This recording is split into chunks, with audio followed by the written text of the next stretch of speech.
Zygote से। वो किससे बना हुआ है? जाइगोट से।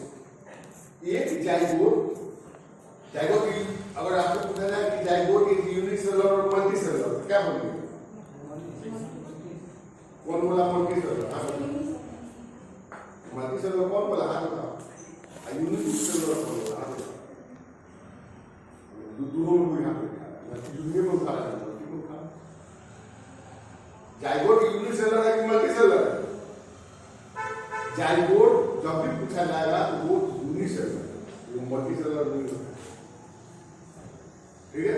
तो वो एक यूनिसेलुलर सेल जिसको हम जाइगोट बोलते हैं, यानी एक जब फर्टिलाइज हो जाता है तो क्या बोलते हैं? जाइगोट। और उस पूरे एक जाइगोट से पूरा शरीर बना हुआ है। ये सब उसका न्यूरोलॉजिकल डेवलपमेंट होगा, न्यूरोलॉजिकल डेवलपमेंट होगा, डिफरेंशिएशन होगा, डिफरेंशिएशन के बाद ऑर्गन्स के निर्माण। And after the formation of the organs each and every cell has a specific PI value. उसका जो होगा वो पीआई वैल्यू क्या होगा? यानी किडनी का अपना स्पेसिफिक वैल्यू होगा, न्यूक्लियर सेल्स का अपना होगा, नर्व सेल का अपना होगा, लिवर सेल का अपना होगा, स्किन सेल का अपना होगा। हर एक सेल्स के जो पीआई वैल्यू होंगे वो स्पेसिफिक होंगे, ठीक है? And that specific value is always maintained by a cell. वो अपने स्पेसिफिक पीआई वैल्यू को मेंटेन करेगा, clear? But unfavourable metabolic condition, अगर मेटाबॉलिक कंडीशन फेवरेबल हो, इसका क्या मतलब हुआ?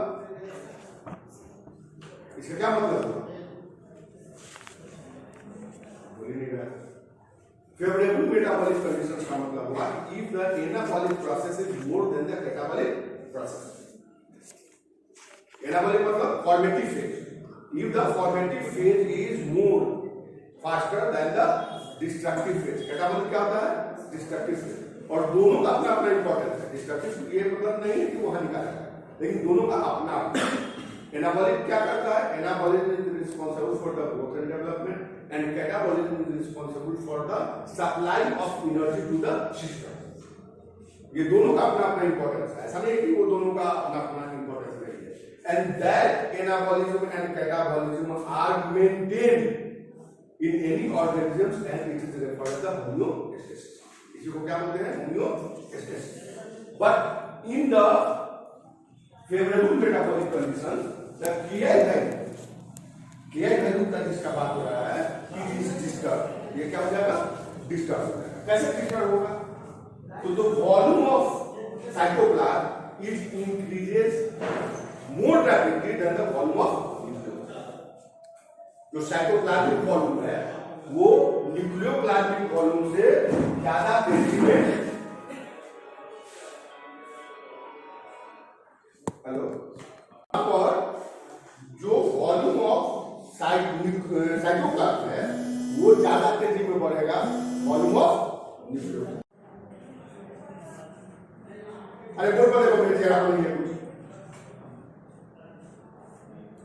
बढ़ेगा सर। साइटोप्लाज्मिक अगर ज्यादा आगे क्या बढ़ेगा कि बढ़ेगा? डिनोमिनेटर बढ़ रहा है, घट जाएगा क्या?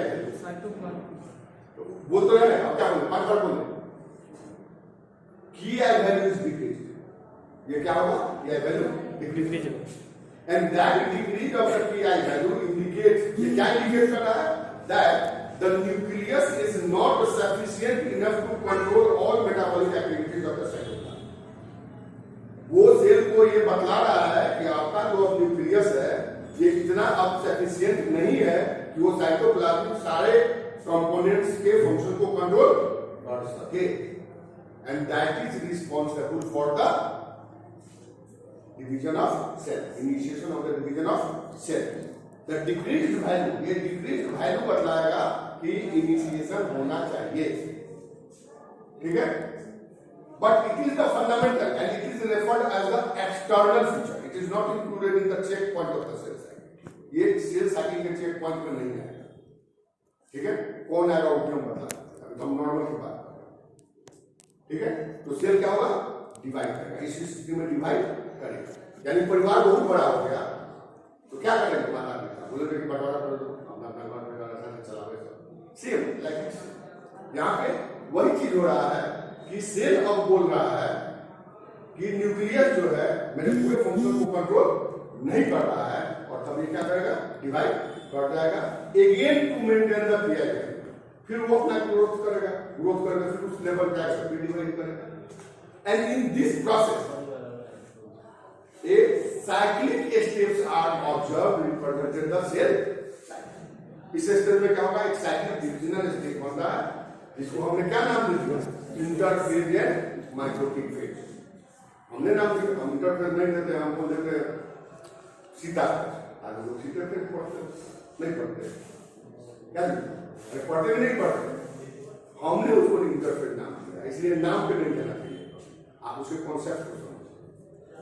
उसको हमारा क्या बोल रहे हैं, इंटरफेज एंड माइक्रोटिक फेज या division. It is the first part. Second, when the cell divides, अगर ये सेल डिवीजन इनिशिएट कर रहा है, then सेकेंड पॉइंट, इसका सेकेंड पॉइंट क्या, वो डिवाइड करेगा तो डिवाइड करते चला जाएगा, नहीं। Another part is very important. अभी हमने बोला आपको कि पूरे बॉडी का सेल जो है, 2-3 पार्ट है, तो आप समझने पहले आपको स्लाइड समझने में आसान हो जाएगा। ये जो कंप्लीट जो पार्ट है एक सेल से बनता है, किस सेल से बनता है, जाइगोट से। और जाइगोट जो यूनिसेलुलर जाइगोट से हमारा पूरे बॉडी के डिफरेंट ऑर्गन्स बन रहे हैं, उसका नेचर अलग है, उसकी क्या वैल्यू अलग है, उसके फंक्शनल प्रॉपर्टी अलग है, वो सारे चीज अलग है, ठीक है। तो लीवर का सेल खास करके उस पे इसलिए बात कर रहे हैं, वो डिवाइड करता है, कब तक डिवाइड करेगा, कुछ मत नहीं होना चाहिए, ये उसकी इंट्रिंसिक प्रॉपर्टी को डिवाइड करेगा। फेवरेबल मेटाबॉलिक कंडीशंस होगा तो वो किया वैल्यू डिस्टर्ब होगा, तो वो डिवाइड करेगा in cyclic way, that is represented the cell cycle. वो साइक्लिक वे में डिवाइड कर रहा है, जिसको हम क्या बोल रहे हैं, सेल साइकिल। लाइन कर देगा जी, उसको हम क्या बोल रहे हैं, सेल साइकिल। तो ये कब तक डिवाइड करेगा, अरे लाइन को क्या हुआ, काट दिया कि कट गया, इन्वर्टर काम कर रहा है, समझा। तुम तो होशियार मिस्त्री है, कैसे तुम गड़बड़ कर देता है, अपने सरफेस और बाउंड्री को टच नहीं। This process is referred as contact inhibition. उसकी प्रॉपर्टी क्या है, कांटेक्ट इनहिबिशन। उस समय तक डिवाइड करेगा जब तक वो अपने लिमिट तक टच नहीं करेगा, जैसे टच करेगा उसका डिवीजन क्या होगा, स्टॉप, वो रुक जाएगा। And it is referred as contact inhibition. इसको बोला गया कांटेक्ट इनहिबिशन। तो इनिशिएशन पॉइंट कौन डिटरमाइन कर रहा है, KI। टर्मिनेशन पॉइंट कौन डिटरमाइन कर रहा है, कांटेक्ट इनहिबिशन। क्लियर, इसमें कोई दिक्कत नहीं है। एंड इन दिस प्रोसेस, ये जो दो प्रोसेस है, that is the contact inhibition and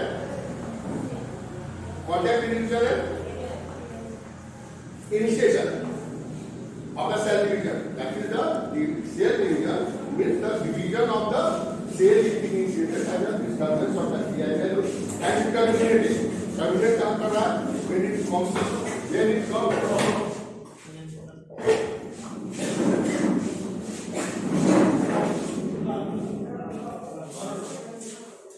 contact with the surface or boundary.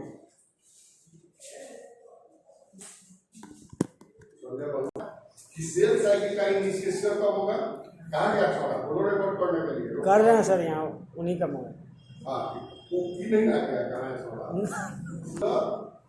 Disturbance in the KI value of the cell, जो कि स्पेसिफिक, हर एक सेल का स्पेसिफिक। और सेकेंड क्या होगा, टर्मिनेशन कहाँ होगा, कांटेक्ट इनहिबिशन। अब इसको रेगुलेशन ऑफ सेल साइकिल या जिसको आप चेक पॉइंट बोल रहे हैं, ये शुरू कहां हुआ, तो यहीं से शुरू। और इसका इंपॉर्टेंस क्या है, because the KI value and contact inhibition both are discarded by the cancer cell. ठीक है, जो कैंसर सेल होते हैं ये ना KI वैल्यू को मानता है और नहीं कांटेक्ट इनहिबिशन को मानता है। And these two basic principles जो सेल साइकिल के हैं उसको कैंसर सेल फॉलो नहीं करता, ठीक है। बाकी और भी डिफरेंसेस हैं कैंसर सेल में, हाँ, और नॉर्मल सेल में, ठीक है, और भी डिफरेंसेस है, लेकिन ये दो जो बेसिक सेल का पॉइंट्स है वो इसको मानता नहीं। अब यहाँ पे वर्क करना शुरू किया गया कि ऐसे कौन से पॉइंट हैं, कौन से नेचर हैं जहां पे कि हम सेल के ग्रोथ को रोक सकते हैं या चेक कर सकते हैं। तो चेक को हम उस समय कर सकते हैं जब पहले हमको ये पता चल जाए कि सेल कहां पे कैसे अपने को रेगुलेट करे, ठीक है, यानी चेक पॉइंट सेल के कितने कौन क्लियर। अब यहाँ पे जब आप इसको देखिएगा अपने अपने पर पीछे था, एक स्टेप बैक जाएगा। हाँ यहाँ से ठीक है सर, यहाँ से ठीक है।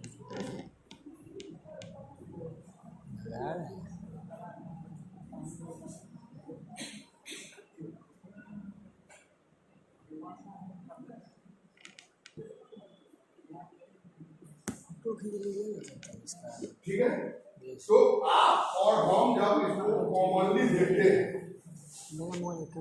ठीक है, तुम्हारा रिकॉर्ड हो रहा है? Yes sir. जब हम कॉमनली देखते हैं तो आपका जो डिवीजन है आप दो पार्ट में बांट सकते हैं।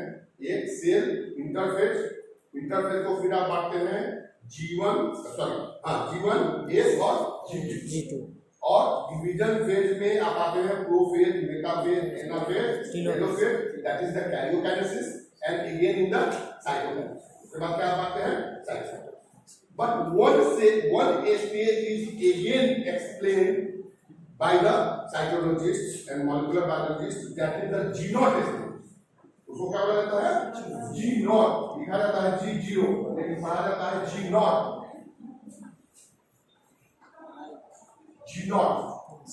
G0 stage represents the cessation period of the cell, यानी इस स्टेज में सेल कोई काम स्टॉप हो जाता है, इसकी मॉलिक्यूलर एक्टिविटी भी स्टॉप हो जाती है। फिजियोलॉजिकल होगा लेकिन मॉलिक्यूलर एक्टिविटी जो होगी वो स्टॉप, ठीक है। And in the G1 phase some cells comes in the G0 stage, but cells have ability to again enter in the G1 phase and initiate the cell cycle, ठीक है। तो ये एक एक्सेप्शनल पॉइंट है, ये check point नहीं है, ये क्या है? एक एक्सेप्शनल पॉइंट, ठीक है। लेकिन इसके दो जो इंपॉर्टेंट चेक पॉइंट्स हैं, ऐसे 3 चेक पॉइंट्स, लेकिन दो जो इंपॉर्टेंट चेक पॉइंट्स हैं वो एक है, अभी हम क्या बोले कि सेल साइकिल में 2 कंपोनेंट हमेशा आपका मेंटेन होगा और सेल मेंटेन करना चाहेगी। आप अपने अस्तित्व को अगर बचाना चाहते हैं, if you want to preserve your identity, तो आप क्या करेंगे? ये हम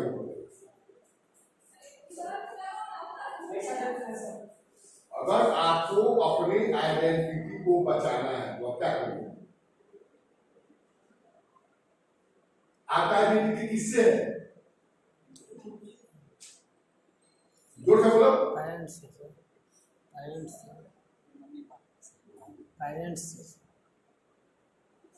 आपकी आइडेंटिटी आपके परिवार से, आपके गांव से, आपके संस्कार से। तो आप कभी भी नहीं चाहेंगे कि मेरे परिवार की जो मर्यादाएं हैं, मेरे समाज की जो मर्यादाएं हैं, या आपका जो कल्चरल हेरिटेज है, एस्पेक्ट्स है, उसको आप छोड़ें। तो सेल का मर्यादा कहां पे? सेल का मर्यादा कहां पे है? सेल का मर्यादा उसके क्रोमोसोम में है, जेनेटिक मटेरियल। कहां पे है? क्रोमोसोम में, जेनेटिक मटेरियल में है और क्रोमोसोम में है। तो सेल भी ये कभी नहीं चाहेगा कि मेरे जो जेनेटिक मटेरियल है या मेरा जो क्रोमोसोमल सेटअप है वो चेंज करे, और इसके लिए वहां पे सेल में अपना नेचुरल चेक पॉइंट मैकेनिज्म होगा, यानी चेकिंग मैकेनिज्म होगा। और अगर उसको कोई गड़बड़ी मिलता है, ठीक है, अब मान लीजिए कि आप मेरी बच्ची, मान लीजिए आप मेरी छोटी बहन है, आप मिनी पॉइंट पे घूमिएगा, हम क्या करेंगे, चार हाथ देंगे पकड़ के, चलो कपड़ा पहनो ठीक से। उसी तरह से सेल भी जो है वो क्या करेगा, उसके क्रोमोसोमल और डीएनए के नेचर को चेक करते रहेगा, इसमें कहीं कोई गड़बड़ी तो नहीं आ रहा। और अगर गड़बड़ी आ रहा है तो उसको हॉल्ट करेगा, क्या करेगा, रोकेगा। That points are referred as check points. इसको क्या बोला गया, चेक पॉइंट। इतना बात समझ में आ गया, बैठिए, अब आपको बात समझ में आने लगा। अब ध्यान से देखिए, अपने आप बढ़ जा रहा है, खींचिएगा जूम सब भेजिएगा।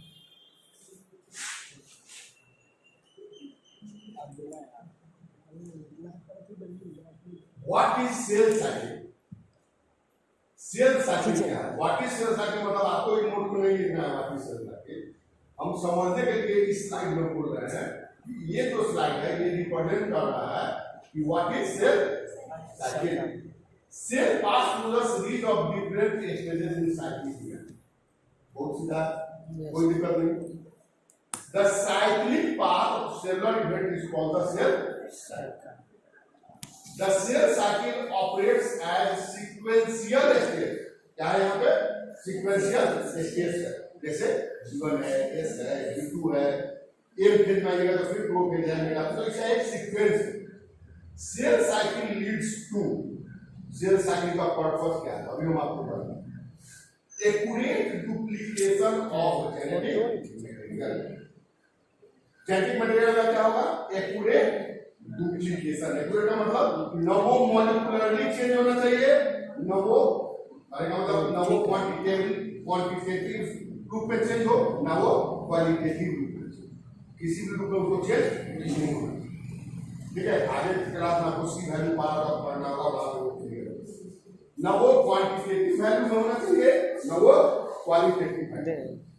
और उसके बाद क्या है, passing the genetic material in two daughter cells, और ये जो genetic material होगा वो दो daughter cells में जाएगा। अब एक चीज हम आपको और बता रहे हैं कि आपको अगर कुछ किया वैल्यू बताएं या कांटेक्ट वैल्यू बताएं, both these are the extrinsic factors। ये क्या है, extrinsic factors है, and that extrinsic factors are related to the cell cycle। But under the checkpoint system, we only study and explain the intrinsic factors। मतलब cell cycle के दौरान जो factors उसको regulate करेंगे, उस पे हम लोग ध्यान देंगे। तो इसमें कोई दिक्कत नहीं है।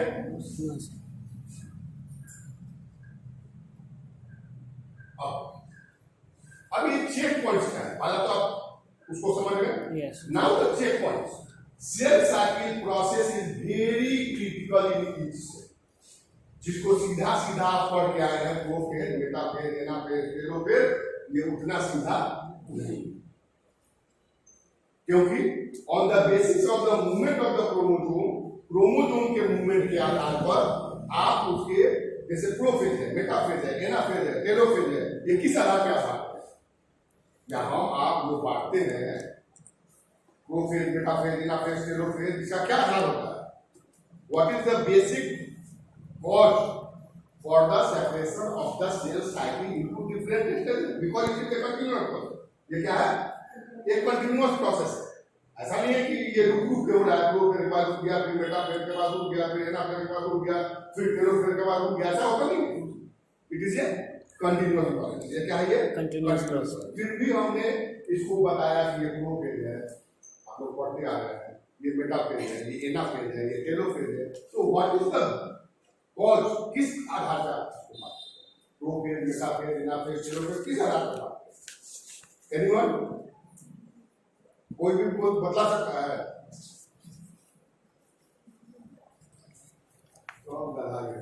इसको पेज दीजिए।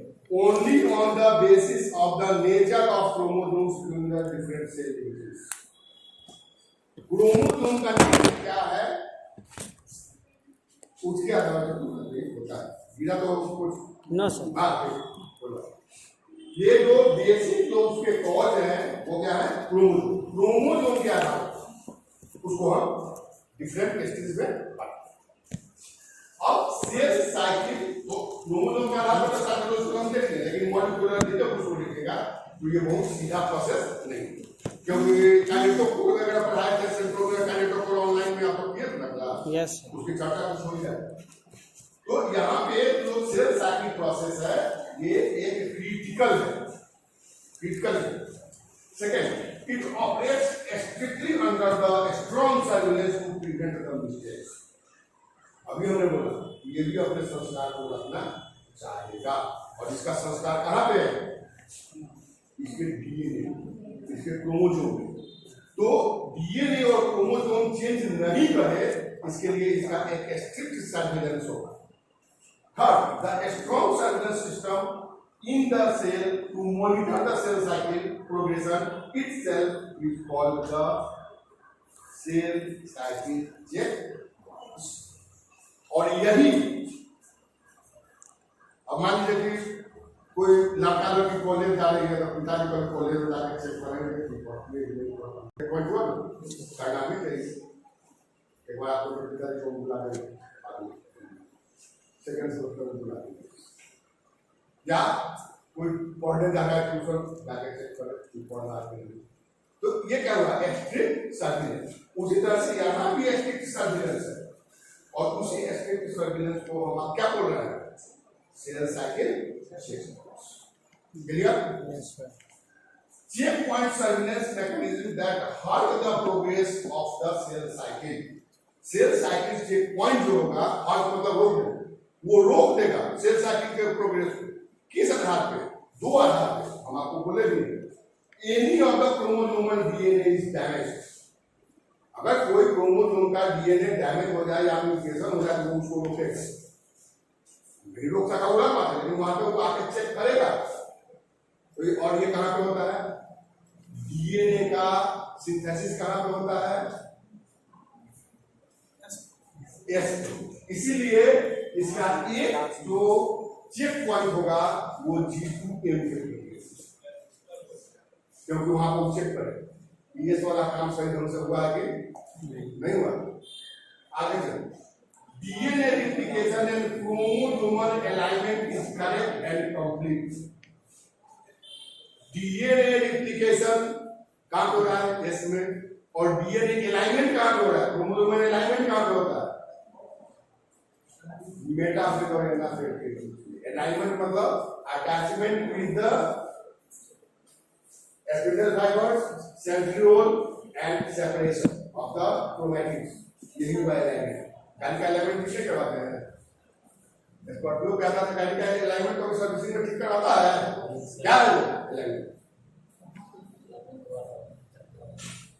उसका चारों चक्का बराबर चल रहा है कि नहीं, पत्ती सही है कि नहीं। These are the alignment। तो क्रोमोसोम का जो अलाइनमेंट है, जो बंटवारा हुआ वो सही है कि नहीं, यानी एक चेक पॉइंट मेटाफेज और एनाफेज के बीच में होगा। दूसरा हो गया।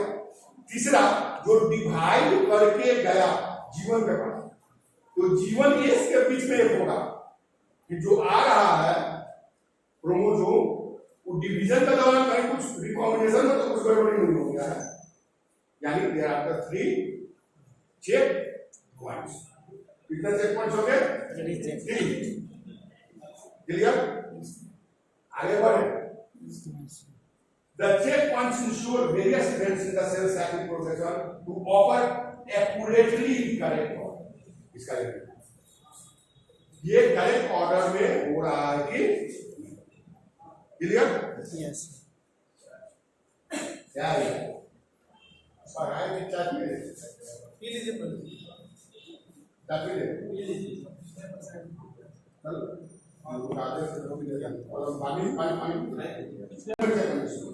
less than the 20 minutes, skin cells 12 to 24 hours, liver cells यहाँ पे रिटेन है। एक चीज हमेशा ध्यान रखिए, जो भी डिवीजन होता है after the maturation of the cell, उसमें नॉर्मल जो डिवीजन की कैपेसिटी है वो लूज हो जाती है, वो खत्म हो जाती है, ठीक है। Yes, sir. लेकिन कुछ सेल्स है जहाँ की रिटेन करता है वो डिवीजन का, और उसमें सबसे इंपॉर्टेंट है लीवर। लीवर के पास रिटेन करने की क्षमता होती है और वो लगभग 1 से 2 वर्ष में अपने सेल्स को डिवाइड कर देता है लीवर। इसलिए देखिएगा कि लीवर अगर डैमेज हो रहा है तो अगर आप केवल खाना अपना कंट्रोल कर लेते हैं तो उसके लिए किसी मेडिसिन का दरकार नहीं है, वो खुद अपने आप ऑर्गन को ठीक करेगा। तो लीवर की वो कंडीशन है और मसल सेल्स और नर्व सेल्स जो होंगे